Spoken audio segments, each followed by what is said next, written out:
حضور علیہ الصلوۃ والسلام نے فرمایا التائب من الذنب کمن لا ذنب له واذا احب الله عبدا لم يضره ذنب ان الله يحب التوابین ويحب المتطہرین۔ اللہ دے پیارے محبوب علیہ الصلوۃ والسلام نے فرمایا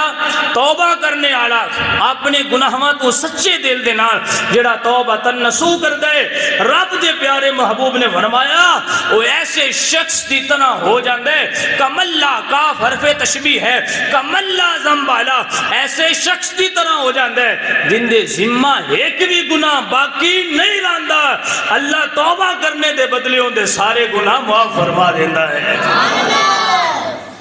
آج وقت ہے موت آنے تو پہلے پہلے، حادثات دا شکار ہونے تو پہلے پہلے، کسے ہونی یا نہ ہونی دے اندر مبتلا ہونے تو پہلے پہلے بھائیا سمجھ آئیے ہر وقت تسی تے مینوں تیاری رکھنی چاہیے موت دی واسطے، دنیا چھڈن واسطے ہر وقت اسی تیار رہیے تاکہ مرن لگیا سانو پچھتاوا نہ ہوئے کاش رب نو راضی کر لیندے تھے۔ جدو رب تعالیٰ جل ذکرہ نے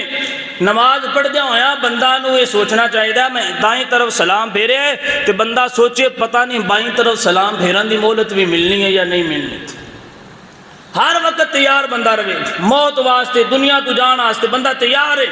گناہ چھوڑ کے نیکیاں دا راستہ بندہ اختیار کر لے، حرام چھوڑ کے حلال دی طرف بندہ آ جاوے۔ اگر بے نماز ہے تو نماز پنج گانا پڑھنا شروع کر دے، وہ جے قرآن پاک سال ہا سال کھول دے نہیں تو قرآن دی زیارت کر کے تلاوت قرآن پاک کیتا کرو۔ موت واسطے ہر وقت تیار رہو، لوگاں تے ظلم نہ کرو، زیادتی نہ کرو، فتنہ و فساد نہ پھیلاؤ، کسی تے جھوٹا الزام نہ لگاؤ، کسی دی عزت نفس نو مجروح نہ کرو۔ بھائی معاشرے دے اندر لوگاں دی عزت کرو، لوگاں دے نال پیار نال پیش آؤ، مخلوق خدا نو راضی رکھو، مخلوق راضی ہوئے گی تو آدھی زبان اور ہاتھ تو لوگ سلامت رہیں گے۔